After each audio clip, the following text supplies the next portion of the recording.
In these few minutes that I have with you, I'd like to share with you two parables from Surah An-Nur. Surah An-Nur is the 24th surah of the Qur'an. Many times, some of the very difficult lessons and very profound lessons of the Qur'an, Allah teaches by way of giving an example. And oftentimes, when you just read a translation of that example, it's kind of hard to make sense of what is being said. So, what I'm going to try to do is give you a little bit of background and set the stage to help us better understand these beautiful parables. Not only are they beautiful, I think they're quite scary as well. And this is a place in the Qur'an where actually two things have been contrasted, light and darkness. So I want to talk to you a little bit first about the notion of light in the Qur'an and what Allah refers to as light. One of the first things we learn is Allah Himself calls Himself light. Allahu nuru samawati wal ard. Allah is the light of the skies and the earth. Another place you'll find the usage of the term light in the Qur'an is it's actually used as a synonym, as an alternative term for guidance itself. That light and guidance are actually considered the same. Just like somebody's in the darkness is the same as saying somebody's misguided. The opposite is also true. Somebody's in the light or somebody has light is actually to say that somebody has guidance. It's also important to note that this light Allah describes exists inside the hearts of people. It's inside the hearts of people. And the analogy of light in the Qur'an is like a house at nighttime with an indent or a niche inside the wall with a lamp inside it. And that's, in the old days, the niche used to look like an arch, right? And it's actually similar to the way that the rib cage is shaped. And the lamp in that example is actually a parallel for the heart itself.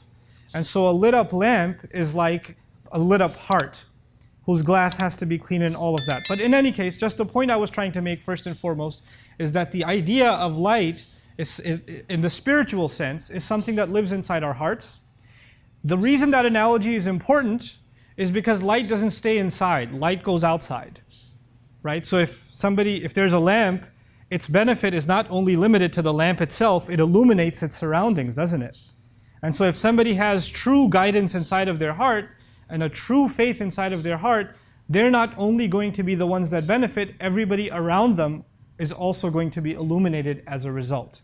And as a matter of fact, light only truly gets appreciated when you're in the dark. In other words, our faith and our iman is only really put to the test, and really its benefit comes out when we are surrounded by difficult circumstances, when we're surrounded by misguidance. And often believers, feel, if we only lived in better times, if only we lived in the time of the Prophet ﷺ, or, we're living in such dark times, etc. That notion entirely is silly. All prophets were a minority. The believers have always been a minority. And the majority of people around them were in the darkness. And so when you say, I wish I was living in those times, you're not wishing for anything much different, maybe even wishing for something much tougher, right? So that's the first thing I wanted to get out of the way. The second thing I want to talk to you guys about when it comes to this idea of light is it's not just something figurative. In other words, obviously, if you open up somebody's chest, you're not going to see light inside. But actually, a day is coming when you will. On the day of resurrection, Allah actually turns our faith into real, actual light. And we all have to take a walk on Judgment Day. After our judgments are done, we have to take a walk towards our final destinations, either heaven or hell. And there are people who had faith with them, which is nurun yas'a bayna aydihim wa bi aymanihim. There are two kinds of light that are going to aid us on that day when there's complete darkness. The light is going to be coming out of our chests, and there's another light that's going to be coming out of our right hands. That's what the Qur'an describes on a couple of occasions. That light is supposed to help you navigate through this difficult path so you and I can make it to the gates of heaven. That's the point of it. Okay? Now, why are there two kinds of light? One of those lights has to do with your sincerity to Allah and the genuineness of your faith. That's inside of your heart. Only you know that and Allah knows that. Nobody else can check it. The other light, as I mentioned, comes from your right hand. And that light is actually a representation of the things you and I did in this life. If you had good deeds to do, if you did good works, then those works are going to get converted into light on that day. So you've got these couple of torches on Judgment Day that are helping you navigate, that are helping you move forward, right? And at the end of the day, all of this conversation it's only got one purpose. You and I want to stand up on that day and we want to have some light on our hands. We want to be able to access that light so we can make our way to Jannah. Our Messenger ﷺ would describe that that light on Judgment Day that we're going to be raised with is not all the same for everybody. It's not all the same. There are some people who barely have enough light, they can barely see their feet as they walk. That's how much light they have. There are those who have so much light that they can see from, it's as though that you can see from one city to the next one. That's how much light you have. And that depends on the strength and the purity of our faith and the strength of the deeds we left behind, doesn't it? And so that's the reason the parable of light is important. This was not the subject of my khutbah. I just wanted to set the stage. Allah wanted us to understand the concept of light and how we have to preserve that light in ourselves. And we have to ensure that that investment is maintained and not killed before we make it before Allah on Judgment Day. Right now you won't notice it, but on that day everybody's going to be wishing they have it. Now, these two parables that I wanted to share with you, these examples that I wanted to share with you, are actually not about light. They're about darkness. They're at the end, the two tragic cases of people who are not going to have light or who don't take advantage of the light that they have. And so I'll go through them one by one. Allah describes وَالَّذِينَ كَفَرُوا أَعْمَالُهُمْ كَسَرَابٍ بِقِيعَةٍ يَحْسَبُهُ الظَّمْآنُ مَاءً. Allah says, as for those who've disbelieved, which can also be translated those who've buried away, meaning buried their light away. That's one of the other ways you can think of the word kufr. Anyway, those who've denied and have been ungrateful and have buried their light away, what about them? Well, they are like somebody traveling in the middle of the day in a desert and they see a sarab, which means a mirage. So a man is thirsty, a woman is thirsty, lost in the desert, and they're trying to find a place to survive. And of course, in the hot sun, you start seeing waves where there are no waves. Things get a little watery looking in the distance, and that's a mirage. And because you're dying of thirst, you think that's worth something. And so, يَحْسَبُهُ الظَّمْآنُ مَاءً, the desperately thirsty one runs towards that water, thinking that it's water. حَتَّى إِذَا جَاءَهُ, until the point where he reaches it. لَمْ يَجِدْهُ شَيْئًا, he found nothing there. It was just sand. It was a false image. فَوَفَّاهُ حِسَابَهُ وَاللَّهُ سَرِيعُ الْحِسَابِ. So Allah, and he will only find Allah there. He was looking for water and Allah makes a strange turn in the example. He says instead of finding water there, he will find his master there. فَوَجَدَ اللَّهَ عِنْدَهُ فَوَفَّاهُ حِسَابَهُ. He'll find Allah there and Allah will complete his account there. Allah will give him what he deserves. وَاللَّهُ سَرِيعُ الْحِسَابِ, and Allah is quick in taking the audit. Allah is quick in taking account of all the things you and I did. That's the first example. I haven't explained it yet. I just want you to know what it is first. Now quickly the second example. Oh, another example. And this is going to be almost the opposite scene. First time we were in the desert, now we're going to be in the ocean. He says, كَظُلُمَاتٍ فِي بَحْرٍ. It's like layers on top of layers on top of layers of darkness out at sea. So we're not talking about the daytime now. We're talking about the nighttime. In the first example, it was clearly daytime because you don't see a mirage at night, you only see it in the day. And now you're out at sea and you're covered in layers of darkness. And then he says, في ظلمات في بحر لجي. Lujji means an ocean that is not merciful, that won't let up. Like the waves are getting violent and you're hoping it was just one bad wave and then things are going to calm down. But no, the waves keep getting worse and worse and worse. Until يَغْشَاهُ مَوْجٌ مِّن فَوْقِهِ. A wave overtakes him. A wave is so huge out in the middle of sea that it crushes whatever vessel he's in, whatever boat or ship that he's in. It's now underwater. And then مِّن فَوْقِهِ مَوْجٌ. On top of that wave that's already slammed you into the water is another wave throwing you deeper inside. Min fawqihi sahab. And on top of that there are thunderstorm clouds. In other words, when the clouds are there, that's an indication a storm is coming, right? People that are experienced at being out at sea, they can see the clouds and know, we got to get ready, things are about to get ugly. So Allah says that the waves are relentless and the storm's not letting up either. And this person, whoever they were, that poor soul, is being now drowned into the depths of the sea, in the middle of the darkness. And at the end of that parable, what does he say? إِذَا أَخْرَجَ يَدَهُ لَمْ يَكَدْ يَرَاهَا. You're all the way at the bottom of the sea, you can't even try and get up. You try to get up, another wave comes and slams you down. That's the problem. You could try to swim your way up, but there's another wave on top. And so he says, He's so much lost in the dark that when he takes his hand out, لَمْ يَكَدْ يَرَاهَا, it's almost as if he can't even see his own hand. وَمَنْ لَمْ يَجْعَلِ اللَّهُ لَهُ نُورًا فَمَا لَهُ مِن نُور. Whoever Allah didn't give light to, how can they have any light? Whoever Allah didn't furnish any light, how could they have any light? So these, like I said in the beginning, these examples can be confusing. You might say, what does he mean by all of this? But I first wanted to kind of paint this scene for you, these two parables, these two examples, and what they mean in brief translation. Now let's try to dig a little deeper and appreciate what's being said. Basically, in both of these cases, a person is not seeing what they're supposed to. One person's in the middle of day, it's bright outside, and yet they see things that aren't there. They see a mirage, don't they? Which is as good as being blind. You might as well be in the dark because it's not there. What you see isn't there. And in the other case, somebody's in the dark, they're at sea, there's not even moonlight because it's covered by the clouds, there's these waves, you're blind in another way. These are both sides of blindness. But why give two different sides of blindness? Because Allah is describing that on Judgment Day, people are going to come before Him that are, the unfortunate cases are going to be of two kinds.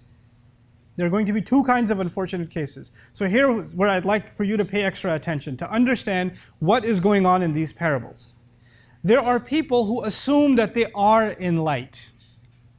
There are people that are like that person out in the desert, surrounded by light. You can't get brighter than the desert in the daytime. You know? So there are people that are in a good environment. They act religiously. They look religious. They talk religious. Their family's religious. Their community's religious. They're involved in the religious sense. They're involved at the masjid. So everything around them, they're not drinking alcohol. They're not in the party scene. They're not at the club. They're not in that scene. They're in a religious setting. They're in a spiritual setting. They're surrounded by light. And a lot of times we assume that people like that are straight one-way ticket to heaven. They're good. They've made it. They've got no issues. But unfortunately, even when you're surrounded by that much light, you know what happens sometimes? You start becoming delusional. You start thinking that the appearance of looking religious, the words that you use that make you sound like you're religious, the outside of your being committed to the faith, you look like you're pretty enlightened, doesn't actually say anything about what's going on the inside. There could be two very different realities. We have, unfortunately, in the Muslim world, this is something Allah comments exhaustively on in the Qur'an. I'll just oversimplify it for now. Basically what happens is you have people that look very spiritual, very enlightened, very religious, very committed to the faith on the outside. And they commit to those things that make them look that way. So clothing becomes very important. Appearance becomes very important. Pronouncing certain utterances becomes very important. All the things that other people can perceive become important. But there's something going on inside of you like greed, like jealousy, like pride, like anger, like hatred. You can't see somebody else succeed, it bothers you. You don't feel even a little bit of sympathy when you're being ruthless to children in the family. You don't consider the people whose rights you're taking away because it's all personal. Nobody's going to find out. You don't see it because it's not in front of people, so it doesn't matter. What is in front of people needs to look pristine. And what's going on inside is ugly. It's dark. And these people assume that because they're doing good things, they're volunteering, they even grew out a beard, they put the hijab on, they even memorized some Qur'an, they worked on their tajweed, all the outside stuff is pretty good, they start assuming also that Allah is going to really reward me for all of this. I'm doing pretty good. As opposed to this other person who can't even recite the Fatiha, as opposed to that other person who can't even do this X, Y, or Z. They don't even pray in the masjid or whatever else. You start comparing yourself thinking you're doing pretty good because you're in the light. And that, by the way, that sense of superiority is probably the worst of all of the other vices I mentioned. When you start thinking and I start thinking that I stand in a better place than another human being before Allah, that pride is actually a replica of the pride of the devil. Why did he say, I'm superior?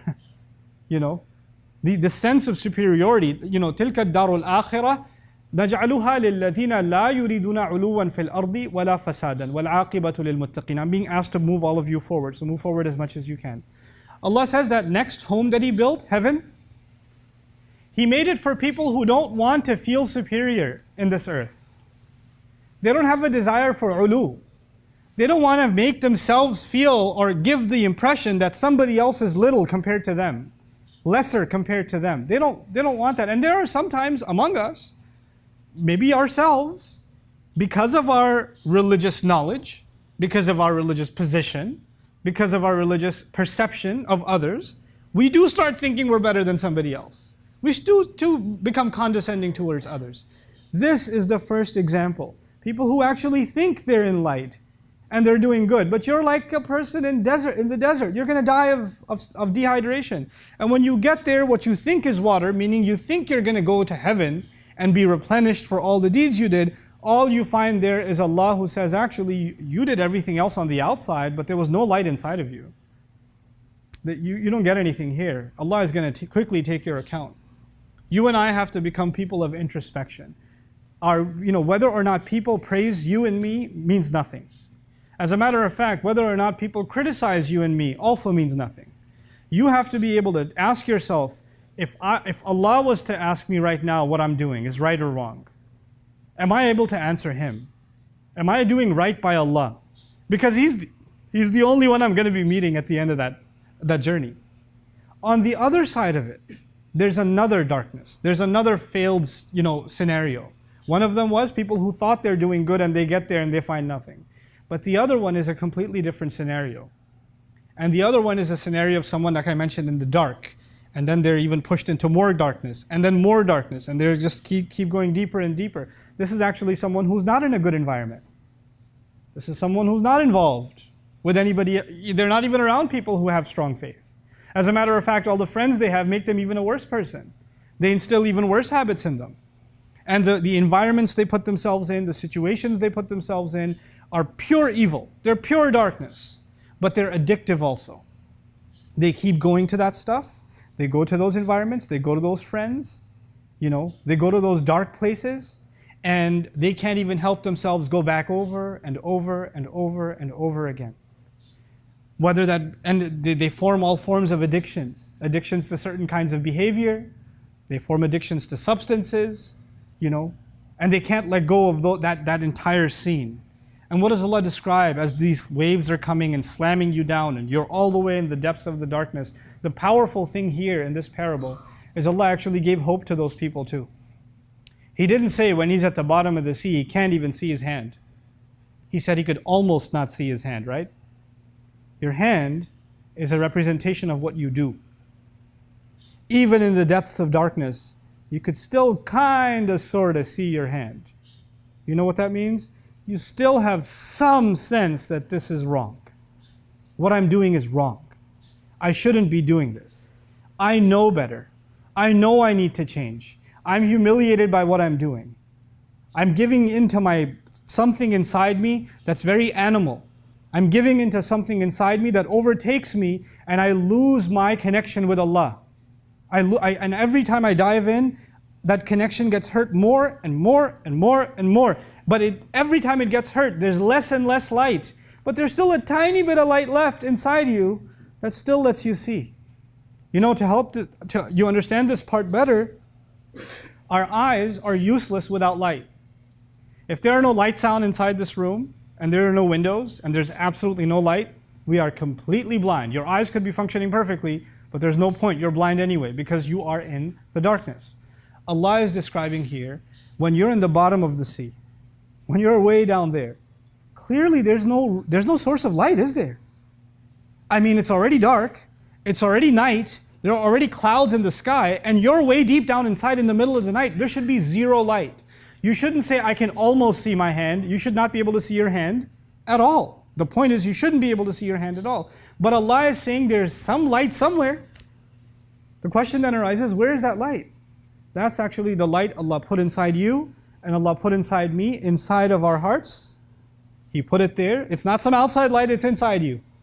And it's using that, and it's being dimmed away. It's weakened. It's been covered by a lot of darkness. but it's still enough for you to see somewhat that you're doing something wrong. There's still hope in you. That light Allah does not let die. Imagine, back in the day, what is light at nighttime? How do you have a light? You have a lamp. You have a candle. That's how lights used to work. Once you take that candle underwater, what's going to happen immediately? It's going to blow out. There's not going to be any source of light. But somehow this source of light in the depth of the ocean is protected. Even though it's in such a bad environment, it's still protected. It's been weakened, but it hasn't been suffocated. It didn't blow out. It didn't get washed away. That's the light that Allah protected inside you and inside of me, no matter how far gone you think you are and how far gone I think I am. Mistakes happen. Sins happen. Crimes against Allah happen. Our hearts go in bad places, in dark directions. Our hands go in dark directions. We've made mistakes. But Allah's mercy, what does He say at the end? وَمَنْ لَمْ يَجْعَلِ اللَّهُ لَهُ نُورًا فَمَا لَهُ مِن نُورٍ. And for somebody who Allah wouldn't have provided them light, where would they have gotten light from? How could they have gotten any light if Allah didn't provide it? What is Allah saying here? Can you imagine where can light possibly come from in the middle of the ocean at the bottom? Where would it come from? Where do you think that light came from, if not from me? Allah is telling you and me, we give up on Him, He doesn't give up on us. We let Him go, He doesn't let us go. He keeps the hope alive. He lets us, the ability for you to even feel bad, somewhat, you drown that voice out. You hear it and you say, nah, I don't want to listen to this. I'm already in line to get into the club. I'm like the third person left before the entry. And now my conscience is kicking in and saying, you need to turn around and go. You shouldn't be doing this. That voice inside you is that little bit of light left. And you could suffocate at that time too. And then next time too. And then next time too. But there's a limit. And that's what I wanted to finally share with you. There is actually a limit. It's not limitless. It's not like Allah will keep your light alive at any cost. Allah will mention people who are dead already. They're dead already. They have no light left inside them. Allah will mention people whose hearts have turned into stone. And if your heart is stone, that means if there's light inside it, it can't get out. Right? It's dead. There's no way it can get out. What happens to those people? When they suffocate themselves, knowingly they suffocate the light inside of themselves, what happens to them? Allah says, وَزَيَّنَ لَهُمُ الشَّيْطَانُ أَعْمَالَهُم. That's the last thing I want to share with you. When that happens, how do you know that's happened to you?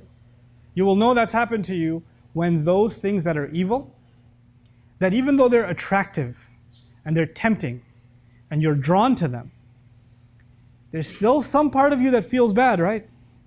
When that's gone and it only looks beautiful, you justify it to yourself. Not only forget that it's one thing to say, I know it's bad, I know I'm messed up, but I still do it.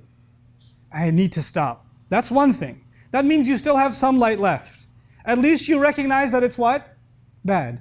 But when the light is completely gone, then it's زَيَّنَ لَهُمُ الشَّيْطَانُ أَعْمَالَهُم. You don't see it as bad anymore. Now that's amazing. What do you mean it's bad? We're having a good time. What do you mean it's bad? You don't want me to live my life? What do you mean it's bad? That's awesome. That's like the reason we're alive. Your definition changes. You're no longer guilty. You don't even feel bad. You're actually now glorifying the sin that you're engaged in. You're glorifying the darkness. That's become beautiful to you. And that's when, instead of the definition of beauty and ugliness coming from Allah, based on the light that He gave you, now those definitions come to you from shaitan. Now that's a lost cause. That's beyond hope, And I pray Allah never lets us fall into that. Sometimes there may be you and I may be doing something evil, and there is something called a defense mechanism, right? It just kicks in. Somebody calls you out on it, or your own conscience calls you out on it, and you start rationalizing it to yourself. No, it's not that bad. I mean, it's messed up, but it's not that messed up. I mean, come on, I was in a tough situation. Well, what do you expect me to do? And we justify to ourselves, right? But deep down inside, you also know that you're lying to yourself. At least you're just trying to cope with having to live with the decision you've made or the sin that you're engaged in. But you don't even believe your own argument, actually. You don't even believe it yourself. That is, at the end of the day, the most precious thing Allah gave us, is that light. You know what I told you that's the last thing. Since I have a minute, I'll throw one last thing in. You know what the Qur'an is called in the Qur'an? فَآمِنُوا بِاللَّهِ وَرَسُولِهِ وَالنُّورِ الَّذِي أَنزَلْنَا. Believe in Allah and His Messenger and the light that we sent down. Allah calls the Qur'an light. It's not an accident. He calls it light because my engagement with Allah's words, that's Allah talking to me. It's not just a book. It's not just something I recite. It's Allah talking to me. When Allah talks to me, then that light inside me gets stronger. Because that itself is light. Those words themselves are light from Allah Azza wa Jal. My iman will be restored.